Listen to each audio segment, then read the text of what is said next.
Hello and welcome back to the channel. Today I wanted to talk about how strong and fortified Jabba's palace actually is. Even though it looks a bit rudimentary and not very complex, there are actually quite a few very capable defense systems. And the actual layout of the structure is solidly fortified. So, without further ado, let's begin. I'm going to start from the center and try to move out. So, let's firstly talk about the main building and the roof. So, some of you may have noticed the 360-degree opening under the main roof. This actually does have a purpose. Obviously, it has a 360-degree view of the open desert. With positioning like this, you can put any mounted turret, gunman, etc. on it, and just be able to fire down hellfire on whoever is nearby. Now, you may be asking me, well, why don't they just have a few ships fly by and bomb the out of the gunmen or turrets? Well, that's the whole point of the roof. It cuts off any fire from above, and so whoever is within there is safe and sound. You know, like the song?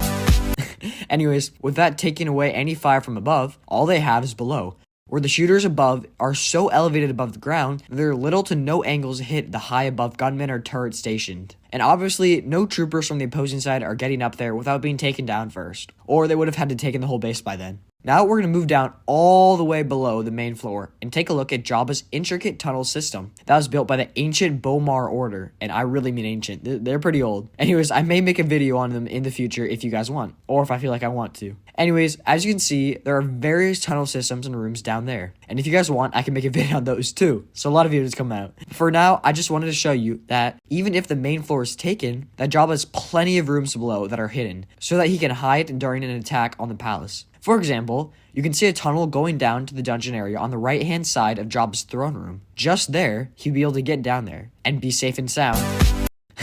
But besides that, the rest of the interior has various guard posts and doors to halt or delay attackers. But to be honest, the guards who were hired for Jabba and his gang were not the strongest, at least at his palace, or most up to date with technology at the time in the galaxy. Most of you already know who I'm talking about. Yeah, anyways.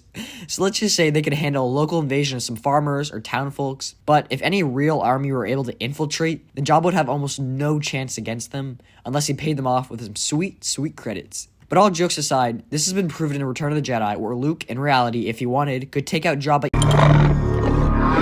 easily by just stabbing him with his lightsaber. Maybe he'd get caught after, but he could still take him down. But to take over the entire base, I would say that it would pose a decent menacing challenge. The challenging part, of course, would mostly be how to get your troops inside the palace without getting destroyed outside. Because I do stand on firm ground that ships would have a really tough time infiltrating the palace's strong walls and defenses with fire from starships. And before any of you get the idea of just doing this,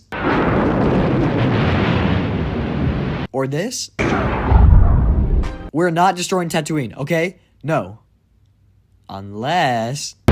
Anyways, now I want to talk about why all this doesn't matter all too much. Because who would want to attack the Hutts? They've been and continue to be one of the largest crime mafias and gangs, or whatever, in the entire galaxy. If your Star Wars knowledge is only from the movies, I wouldn't blame you for thinking that after Jabba was killed, that the Hutt crime family is gone, and that Boba controls Jabba's palace now, which of course is true for that. But what I will say is that yes, their power has declined severely after the death of their leader Jabba the Hutt. It ruined the spice trade for them for a period of time. And within the Hutt crime family, there's a lot of struggle for power, and decisions had to be made on who will take the place of the infamous Jabba the Hutt. But along with the Pikes, they are still a large player in the spice trade, contrary to popular belief. Other than that, there is yet to be much more canon-wise from the Hutt family, besides the twins, of course, in the Book of Boba Fett trying to kill Boba, and failing and giving him a Rancor instead. The Espa Kajitik to Jabba.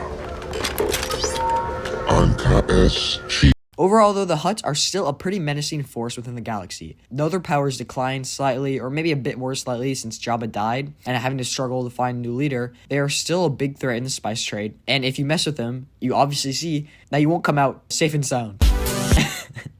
Anyways, to my knowledge, I presume the twins are probably leading most of the Hutts now. But other than that, please let me know in the comments if I am indeed wrong about the power, or miss an important detail in canon, Legends 2. I would love to hear it so I can revise my future scripts and knowledge on Star Wars. But all that aside, Jabba's palace is an extremely fortified base of operation, and it has been for many years. And so far continues to be for Boba and his crew. The Hutt gang, of course, to my knowledge, is still quite powerful and a large threat to any who attack them, obviously seen in the Book of Boba Fett, even though they kind of failed. Other than that, thank you for watching. Again, please let me know your thoughts on this video down below in the comments. I would love to read them. Make sure to check out all my other Star Wars videos or my other content if you'd like. But other than that, goodbye.